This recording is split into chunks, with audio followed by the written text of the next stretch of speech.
माधोपुर में गेंदा सेठ बहुत प्रसिद्ध थे। देखा जाए तो आसपास के कई गांवों में उनके जैसा अमीर और उनके जैसा भुक्कड़ कोई दूसरा आदमी नहीं था। कई दिनों से गांव में डाकुओं का आतंक था। सबसे अमीर होने के कारण गांव वालों ने सेठ साहब से डाकुओं के बारे में शिकायत की। अपने बड़प्पन में सेठ जी ने भी गांव वालों को भरोसा दिला दिया कि वो डाकुओं को पकड़कर पुलिस के हवाले कर देंगे। उनके होते हुए किसी को डरने की जरूरत नहीं है। और फिर अपनी बात को वो भूल गए। इस बात को 1 महीना हो चुका था।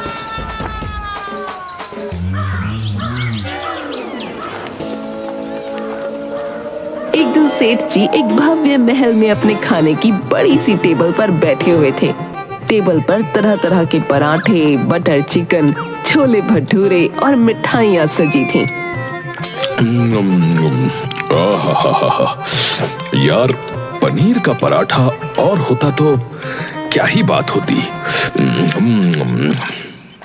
तभी उनका वफादार नौकर रोंदू थोड़ा घबराया हुआ सा अंदर आया। सेठ जी, आपको जंगल में जाना है। आपको पता भी है गांव वाले आपके बारे में कैसी कैसी बातें कर रहे हैं। अरे गांव वालों को छोड़ो, उन्हें क्या पता जिंदगी क्या होती है। अरे मैं इतना स्वादिष्ट खाना छोड़ के डाकुओं को ढूंढने जाऊंगा भला। अरे सेठ जी, यही वक्त है। मुझे डाकुओं के बारे में कुछ खबरें मिली हैं। रोंदू, तू समझता नहीं है। पहले ये खाना खा लेने दे। खाना खाने के बाद जो होगा सोचा जाएगा भाई। सेठ जी, आप गांव के मुखिया बनना चाहते हैं ना। अगर आपने डाकुओं का सफाया कर दिया तो समझ जाइए गांव वाले आपको ही मुखिया बनाएंगे। फिर तो आपको तरह तरह के खाने की चीजें मिलेंगी। हाँ, और गांव के सभी लोग आपके खाने के शौक को तो जानते ही हैं। वो फिर आपके लिए तरह तरह की चीजें लाएंगे। हाँ हाँ, अरे बात तो तू समझदारी की ही कर रहा है। अच्छा तो बता, क्या खबर है फिर? रोंदू सेठ जी को समझाते हैं। जंगल में डाकुओं ने अपना डेरा डाला हुआ है। अगर हम वहां जाएंगे मालिक, तो डाकू हमसे मिलने जरूर आएंगे और हम किसी ना किसी बहाने डाकुओं को पैसे देकर गांव से बाहर भगा देंगे। बस फिर हो जाएगा अपना काम।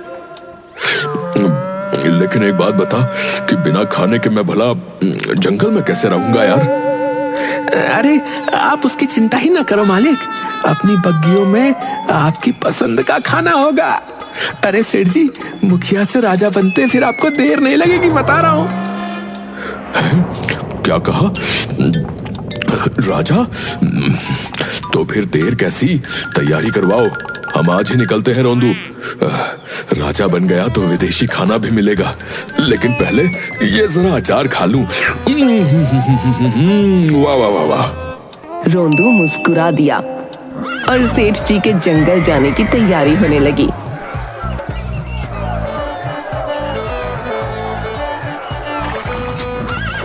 और सेठ जी जंगल की तरफ निकल पड़े।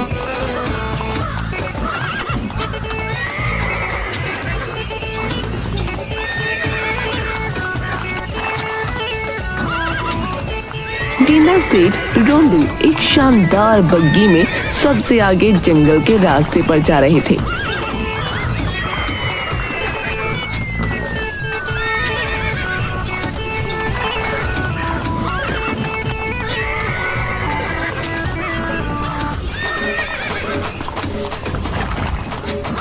अचानक बग्गी का पहिया खड्डे में अटक गया। उफ, ये क्या हुआ? ये बग्गी कैसे खराब हो गई भाई? पर चलो, अच्छा ही हुआ। मेरा खाना लगवाओ, जब तक बग्गी निकलेगी मैं खाना खा लूंगा। हाँ। सेठ जी के पकवान सजा दिए गए। उनकी सुगंध जंगल में घूम रही एक परी तक पहुंची, जो सेठ जी के पास आ गई। वो बहुत सुंदर और चंचल थी। और जब उसने देखा कि सेठ जी इतनी बड़ी मात्रा में खाना खा रहे हैं, तो उसने सोचा, इतना खाना, ये आदमी है या हैवान? इतने खाने को तो पूरे जंगल के जानवर भी ना खा पाए। पर बहुत भूख लगी है, देखो क्या ये मुझे देगा।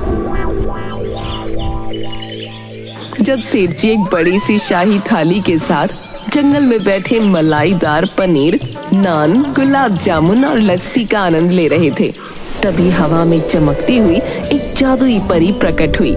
परी बहुत ही सुंदर थी, उसकी आंखें चमक रही थीं।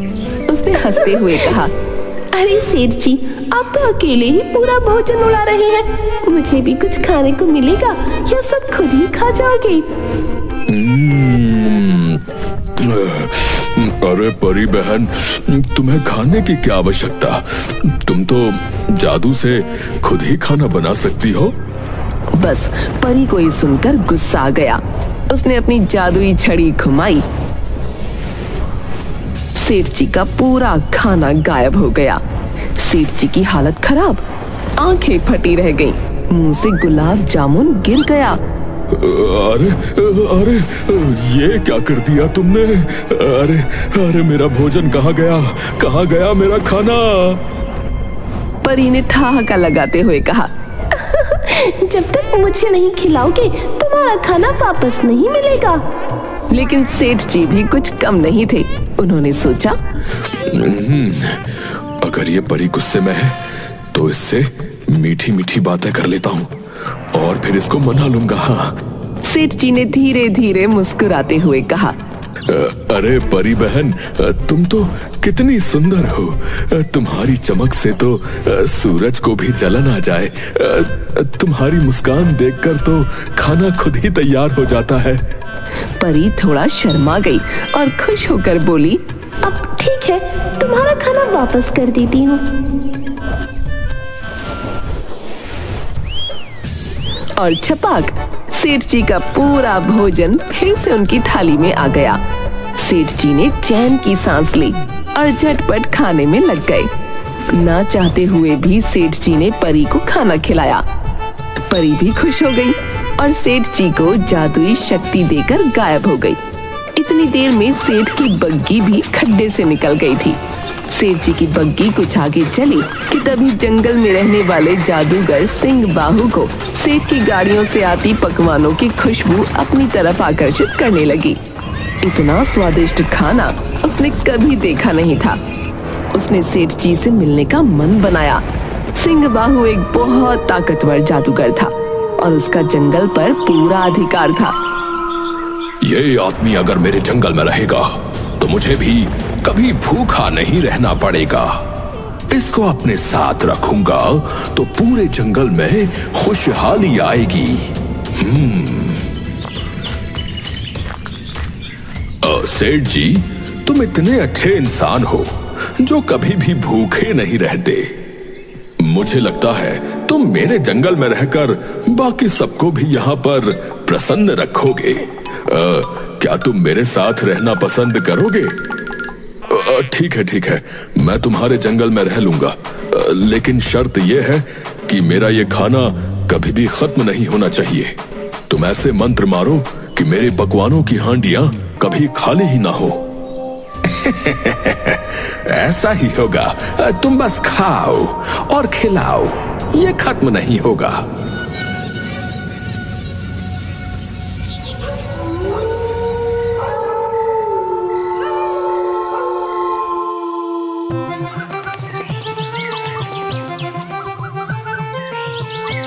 अब जंगल में भुक्खड़ सेठ जी का राज चलने लगा। हर पेड़, हर पक्षी, हर जानवर उसके पास आता। सेठ जी, आज क्या खिला रहे हो? देखो, हर दिन कुछ नया। आज शाही पुलाव है, कल मलाई कुल्फी। तुम लोग खाओ और प्रसन्न रहो, ठीक है?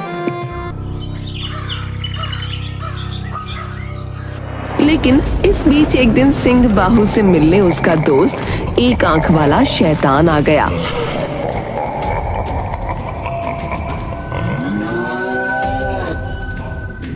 जब उसने सेठ जी का खाना खाया तो हैरान हो गया, पर उस शैतान को ये देखना अच्छा नहीं लगा कि भुक्खड़ सेठ जी का खाना जंगल में सबको मिल रहा था।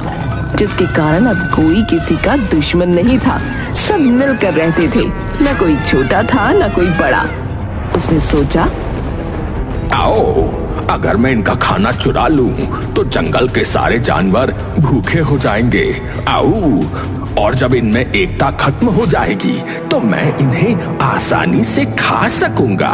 आओ, फिर सेठ जी के खाने के हिस्से भी कम हो जाएंगे। शैतान चुपके से सेठ जी के पास पहुंचा। शैतान ने एक आंख घुमाकर अपनी जादुई शक्ति लगाई और धीरे से सेठ जी के सामने रखा सारा खाना चुराकर अपनी पीठ पर लाद लिया। सेठ जी के पास परी से मिली जादुई शक्तियां थीं। उन्हें सब पता चल गया। उन्होंने भी परी का जादू चलाया। शैतान जितना खाना ले जाता उतना वापस आ जाता। आखिरकार शैतान थक कर बैठ गया। उसे देख सेठ जी ने हंसते हुए कहा, क्या तुम सच में समझते हो कि तुम मेरा खाना चुरा कर भाग सकोगे? आओ ढिक्की चिक्की, अब कोई नहीं बचा सकता तुम्हें। आओ। लेकिन सेठ जी ने शैतान को सबक सिखाने के लिए तुरंत अपनी चाल चली।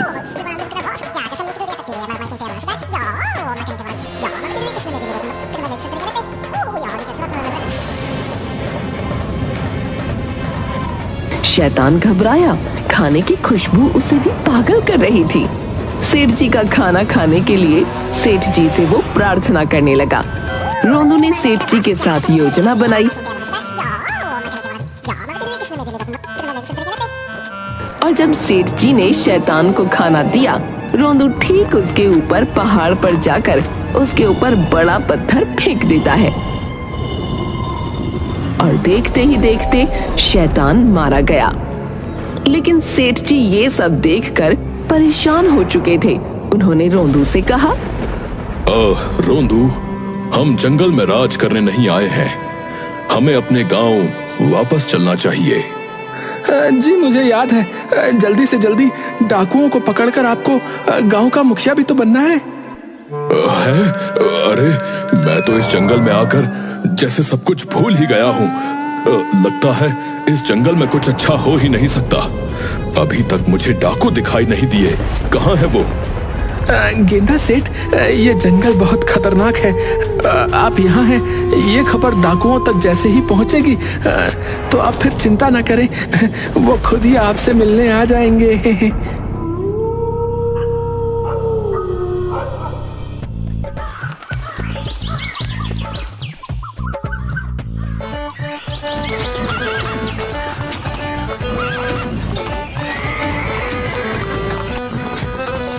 अरे रोंदू, मेरे खाने का सब सामान तो रख लिया था ना।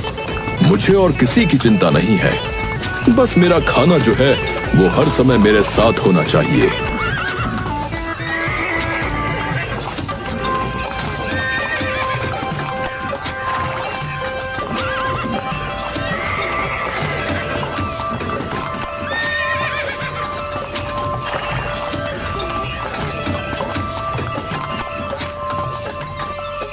तभी अचानक बग्गी को घेर लिया। हाथ ऊपर करो और जो है सब कुछ निकालो। भाई ये कौन है? ये तो कोई बड़ा आदमी लग रहा है। हाँ, ये कोई बड़ा सेठ है। इसे किडनैप करके कुछ बड़ा पैसा मिलेगा। अरे ये हवा कितनी ताजी है। अगर इस समय गरम गरम पकौड़े और बढ़िया चाय हो जाए तो मजा ही आ जाए। अरे तुम लोग खड़े क्यों हो? तुमने सुबह कुछ नाश्ता किया था या नहीं? वैसे सुबह क्या खाते हो तुम लोग? क्या तुम हमें लूटने की चिंता छोड़कर हमारे खाने की फिक्र कर रहे हो? नहीं, पर तुम लोग खाते क्या हो? यही जानना था मुझे। देखो जरा पनीर के गर्मा गर्म पकौड़े हो जाएं तो मजा आ जाए। गेंदा सेठ, आपको मौत का डर नहीं है क्या? अरे भैया, खाना तो तब मजेदार होता है जब कई तरह के स्वादिष्ट स्वादिष्ट व्यंजन सामने हो और पेट भर जाए। लेकिन तुम लोग ये सब क्या जानो चुन्नी बाबू, बस दूसरों को लूटने में लगे रहते हो। बहुत हो गई बकवास। तुम्हारे पास जो भी है हमारे हवाले कर दो, वरना जान से हाथ धो बैठोगे। ठीक है, ले लो जो जो चाहिए। बस बता रहा हूं कि ये ब्रीफ केस नहीं दूंगा मैं। हाँ, इसमें मेरी सबसे कीमती चीज है। तो तुम्हारी ऐसी की तैसी, इधर लाओ ये ब्रीफ केस। वो ब्रीफ केस खोलता है और उसमें तरह तरह के सैंडविच और एक थर्मस में सूप निकलता है। डाकू जी, तुम्हारे लिए हमने खास खाना बनवाया है। अरे वाह वाह, ये तो शानदार लग रहा है। बहुत सारे पकवान, खाना खाओ, फिर जो भी करना हो वो करते रहना। हाय, हम तो पैसे लूटने आए थे और ये हमें खाने के लिए बुला रहे हैं। देखो यार, तुम लोग सोच रहे होगे कि पैसे ले लें, पर ये स्वादिष्ट खाना तो पैसों से भी ज्यादा मजेदार है। गेंदा सेठ, तुमने हमारे दिमाग का दही कर दिया है। हाँ, हम तो तुम्हें लूटने आए थे और तुम हमें खिला रहे हो। हाँ। अरे, अब मेरी गाड़ी में तो यही खजाना मिलेगा ना। लो, ये लो, खीर खाओ भाई तुम। ये कचौड़ी कानपुर की है और बिरयानी हैदराबादी, लखनऊ के कबाब, मैसूर पाक। अरे, अभी तो आधे डब्बे भी नहीं खुले और देखो। एक दूसरे को देख रहे हैं। उन्होंने कभी ऐसा कुछ नहीं देखा। अरे ओ मोटू सेठ, जल्दी से अपनी सारी दौलत निकाल, वरना तेरी हड्डियां तोड़ दूंगा। भाई, दौलत? कैसी दौलत? मेरे पास तो सिर्फ ये गर्मा गर्म खाना ही है। क्या तेरा मतलब तुझे सोने चांदी से ज्यादा खाने से प्रेम है? सोने चांदी खाकर पेट थोड़ी ना भरता है भाई।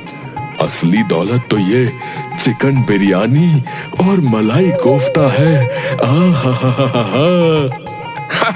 अरे वाह, बिरयानी, मलाई कोफ्ता। ठहर, पहले हम ये खा लें, फिर तुझे लूटेंगे हैं। अरे भाई, जितना मर्जी खाओ, सब फ्री है। हाँ। जैसे ही डाकुओं ने बिरयानी और कोफ्ते खाने शुरू किए, अरे बाप रे, अरे मोरी मैया, अरे जीभ जल गई। अबे ये खाना है मिर्ची का पाव है। हाय रे, मेरी आते पेट में आग लग गई है भैया, धुआं आ रहा है। अबे पानी लाओ, नहीं तो मैं जल जाऊंगा। असल में सेठ जी ने पहले ही अंदेशा लगा लिया था कि कोई उनका खाना चुराने आएगा, इसलिए उन्होंने खाने में ढेर सारी लाल मिर्च और हरी मिर्च मिला दी थी।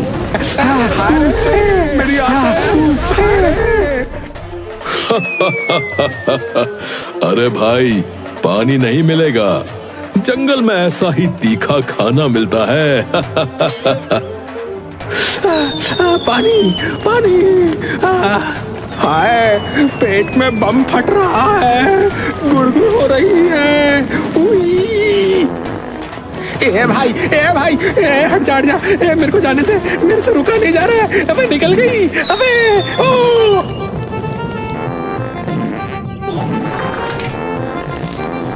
अरे, मैं तो बेहोश हो रहा हूँ, लूज मोशन से लग रहा है कि मर ही जाऊंगा। हे भगवान। सेठ जी, बस करो, हम लूटपाट छोड़ देंगे, हमें माफ कर दो। सरदार, क्या तुम्हारे लिए एक और पराठा बना दूं? देखो, ये छोटे डाकू सो रहे हैं। तुम्हारे लिए अभी भी एक ताजे पराठे का इंतजाम कर सकता हूँ। गेंदा सेठ, क्या कर रहे हो? अरे चुपचाप निकल लेते हैं यहाँ से, ये डाकू हमें मार भी सकते हैं। गेंदा सेठ। अरे, तुम मुझे इतना मूर्ख समझते हो? माना कि मैं भुक्कड़ हूँ, पर मैं मूर्ख नहीं हूँ, और मारना तो इनका काम ही है।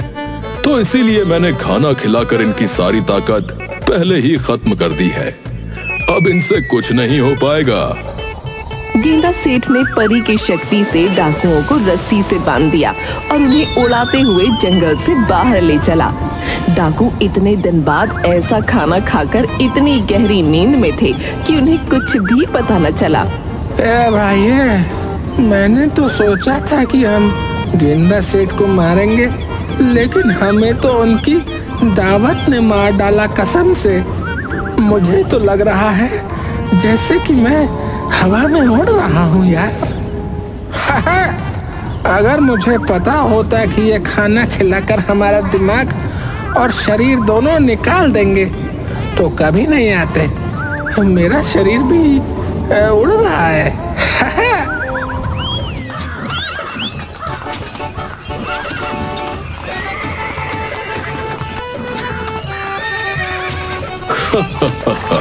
रोंदू, ये डाकू कभी नहीं समझेंगे कि खाने का मजा क्या होता है।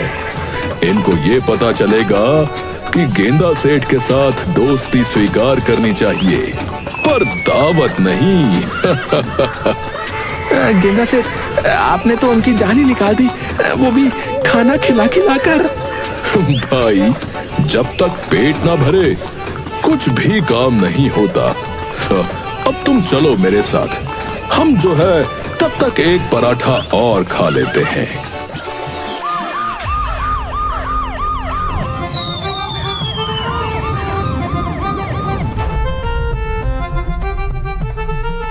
गेंदा सेठ डाकुओं को पुलिस के हवाले कर देते हैं और भुक्खड़ गेंदा सेठ गांव के मुखिया बन जाते हैं।